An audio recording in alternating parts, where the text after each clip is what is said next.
जय हिंद। स्वागत है आपके अपने चैनल शिव क्लासेस पर। आज के इस क्लास में देखेंगे भारत के तटीय मैदानों के बारे में। चलिए क्लास को शुरू करते हैं।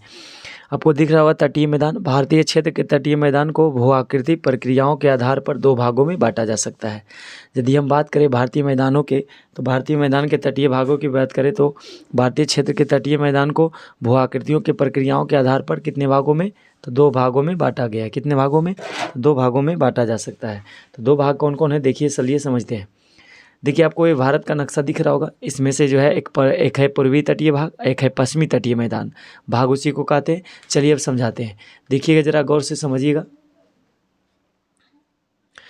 आपको दिख रहा होगा कि जो है पश्चिमी तटीय मैदान, पश्चिमी तटीय मैदान की बात करें हम तो बताएंगे पश्चिमी तटीय मैदान जलमग्न तटीय मैदान का उदाहरण है। मतलब इधर जो है हमारा इधर पूरब है, इस तरफ पूरब है, इस तरफ क्या है, पश्चिम है। पश्चिम तटीय मैदान देखा जाए तो पश्चिमी तटीय मैदान जलमग्न तटीय मैदानों का उदाहरण है। जल में डूबे होने के कारण यह मैदान का संकीर्ण पट्टी मात्र है। ठीक है, या दिखने में पट्टी इसका जो है, देखिएगा इसका एक पट्टी देखिए, इसका लेयर देखिए और इसका लेयर देखिए। इसका पट्टी बहुत कम है किनारा। और बताएंगे कि उत्तर में गुजरात तट से दक्षिण में केरल तट तक फैले तटीय मैदान को निम्नलिखित भागों में बांटा जा सकता है। यहाँ से देखिएगा, यहाँ से गुजरात दिख रहा होगा आपको। यहाँ से गुजरात की बात करें, गुजरात से लेकर के बात करेंगे कि पश्चिमी तटीय मैदान जो है जलमग्न तटीय मैदान है। और गुजरात से बात करें हम कहाँ तक, तमिलनाडु तक। तो गुजरात से तमिलनाडु दक्षिणी में केरल तट तक फैले तटीय मैदान को निम्नलिखित भागों में बांट सकता है। तो यहाँ पर देखिए हमारा यहाँ तमिलनाडु है, इधर से मिलेगा केरल और यहाँ से मिलेगा गुजरात। और आगे बढ़ते हैं तो देखिए पहला भाग मिलेगा गुजरात का तटीय मैदान। पहला बताएंगे गुजरात का तटीय मैदान। पहला बताइएगा क्या चीज़, पहला बताएंगे गुजरात का तटीय मैदान जो कच्छ और काठियावाड़ तक है। यहाँ से देखिए काठियावाड़ तट यहाँ दिखेगा, यहाँ से काठियावाड़ मैदान कहा गया। गुजरात से कच्छ, गुजरात के कच्छ से लेकर कहाँ तक, गुजरात के कच्छ से और काठियावाड़ तक, तो उसको कहते हैं गुजरात का तटीय मैदान कहा जाता है। और बात करें यदि हम कोंकण तट की बात करें तो कोंकण तटीय मैदान बोलेंगे महाराष्ट्र दमन से गोवा तक। तो यहाँ से जो है महाराष्ट्र चालू है, महाराष्ट्र से दमन से चलेंगे तो महाराष्ट्र के दमन से गोवा तक जो फैला हुआ तट है इसको कहेंगे क्या चीज़, इसको कहेंगे कोंकण तट। ये क्या है, हमारे यहाँ से यहाँ तक देखिए कोंकण तट में बांटा गया है। और यदि बात करें हम कन्नड़ तटीय मैदान की बात करें तो गोवा से मंगलुरु तक, यहाँ से जो गोवा दिख रहा है यहाँ से यहाँ तक है, या गोवा से चलेंगे ऐसे तो गोवा से बताएंगे कि कन्नड़ का तटीय मैदान बोलेंगे गोवा से मंगलुरु तक क्या कहलाता है, कन्नड़ तटीय मैदान। और मालाबार तटीय मैदान की बात करें तो मंगलुरु से कन्याकुमारी तक, यहाँ से शुरू करके और लास्ट कर जाएंगे तो कहलाएगा मंगलुरु से कन्याकुमारी तक मालाबार तटीय मैदान कहलाता है। और आगे बढ़ते हैं तो देखिएगा आपको दिख रहा होगा कि जो है पश्चिमी तटीय मैदान में बहने वाली नदियां डेल्टा नहीं एस्चुरी बनाती है। क्या बनाती है, एस्चुरी बनाती है। ये जो है एस्चुरी का मतलब हुआ कि वो जो है नदियों को, मटनियों को जमा नहीं करती है, एक धाराएं प्रवाहित हो जाती है, उसको एस्चुरी कहा जाता है। तो पश्चिमी तटीय मैदानों में बहने वाली नदियाँ डेल्टा नहीं एस्चुरी बनाती है। और बात करें मालाबार तटीय मैदान की बात करें तो मालाबार तटीय मैदान में विशेष स्थलाकृति कयाल पाई जाती है जो मछली पकड़ने और नौकायान के लिए प्रयोग किया जाता है।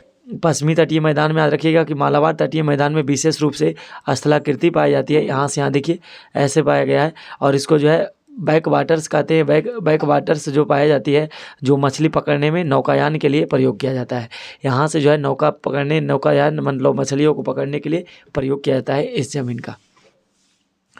और यदि आगे बढ़ते तो पूर्वी तटीय मैदान आपको दिख रहा होगा। ये हमारा पूर्वी तटीय मैदान है, एक हमारा पश्चिमी तटीय मैदान, एक हमारा पूर्वी तटीय मैदान। तो पूर्व की ओर बहने वाली नदियाँ डेल्टा का निर्माण करती है। जो इधर जितना भी नदियाँ आपको दिख रहा है ये पूरब साइड में देखिएगा, पूरब दिशा में बहने वाली, ये सब हमारा क्या है, पूर्वी तटीय भाग है। ये सब हमारा पूर्वी तटीय भाग है। इधर जितनी भी नदियाँ बहने वाली है सभी नदियाँ क्या करती है, डेल्टा का निर्माण करती है। सभी नदियाँ डेल्टा का निर्माण करती है। तो चलिए शुरू करते हैं। पूर्वी तटीय मैदानों की बात करें तो पूर्वी तटीय मैदानों में बताइएगा कि जो है पूरब की ओर बहने वाली नदियाँ क्या चीज़ का निर्माण करती है, डेल्टा का निर्माण करती है, जिससे इस मैदान का विस्तार पश्चिमी तटीय मैदान से अधिक है। बताएंगे यहाँ डेल्टा का निर्माण होने के कारण पश्चिमी तटीय की अपेक्षा देखिएगा गौर से, तो पश्चिमी तटीय आपको दिख रहा होगा, ये हमारा पश्चिम तटीय मैदान है, ये हमारा पूर्वी तटीय मैदान है। तो पूर्वी तटीय मैदान क्या है, पश्चिम से ज़्यादा चौड़ा है। किस कारण से, तो इसका मेन रीज़न है नदियाँ पूरब में बहने वाली जितनी भी नदियाँ हैं डेल्टा का निर्माण करती है। इसीलिए डेल्टा क्या होता है, तो नदियों के द्वारा नदियों के द्वारा उठाकर लाई गई मिट्टी को क्या जो टीला बनता है उसी को क्या कहते हैं, डेल्टा कहते हैं। उसको हम क्या कहेंगे, डेल्टा कहेंगे। चलिए आगे बढ़ते हैं और देखिए पश्चिमी तटीय मैदान से अधिक है। इस मैदान को 3 भागों में बांटा सकता है। यदि हम पूर्वी तटीय मैदानों की बात करें तो इसे 3 भागों में बांटा गया है। पहला की बात करें तो उत्कल तटीय मैदान बोलेंगे, जो उड़ीसा से स्वर्णरेखा नदी और महानदी के बीच स्थित है। उत्कल तट बताएंगे कि उड़ीसा में स्वर्णरेखा नदी और महानदी के बीच स्थित है। और आगे बताएंगे और आगे बताइएगा तो आगे दिखेगा आपको उत्तरी सरकार तट। उत्तरी सरकार तट कहेंगे तो इस मैदान का विस्तार ओडिशा और आंध्र प्रदेश में है। यह महानदी और कृष्णा नदी के बीच है, उत्तरी सरकार तट है। और कोरोमंडल तट की बात करेगा तो कोरोमंडल तट की बात बताएंगे कि इस मैदान का विस्तार आंध्र प्रदेश एवं तमिलनाडु में हुआ है। चलिए इसको फिगर से समझ लीजिए। देखिए आपको दिखेगा, यदि उत्कल तटीय मैदान की बात करें तो ओडिशा से लेकर के जो दिखेगा, उत्कल तटीय मैदान बताएंगे ओडिशा से लेकर स्वर्णरेखा नदी और महानदी के बीच में जो है इसको कहते हैं उत्कल तटीय मैदान। यहाँ देख रहा होगा आपको, ये ऐसे जो दिखा है यहाँ से वो जो है हमारा कौन है, स्वर्णरेखा नदी, और ऐसे चलेंगे महानदी, इनके बीच जो तट है उसको कहते हैं उत्कल तटीय मैदान। और उत्तरी सरकार तट कहाँ कहा गया है, उत्तरी सरकार तट बताएंगे, उत्तरी सरकार तट कहते हैं ओडिशा से आंध्र प्रदेश से लेकर के ओडिशा तक, मतलब यहाँ तक फैला हुआ है, ओडिशा तक चलेंगे। यहाँ से उत्तरी सरकार पश्चिम बंगाल तक एरिया तक जाता है, उसको कहते हैं उत्तरी सरकार तट नाम दिया गया। इसका नाम क्या है, यहाँ से यहाँ तक जो तट गया है उसको कहते हैं उत्तरी सरकार तट या उत्तरी सरकार मैदान बताते हैं। और कहते हैं कोरोमंडल तट। कोरोमंडल क्या है देखिएगा यहाँ गौर से, कोरोमंडल जो है इस मैदान के विस्तार बताएंगे। आंध्र प्रदेश, यहाँ आंध्र प्रदेश से चालू होकर के कहाँ तक गया है, तमिलनाडु के एरिया तक गया है, इसको कहते हैं कोरोमंडल तट। चलिए फिर मिलते हैं अगले क्लास में, सभी को जय हिंद, बाय।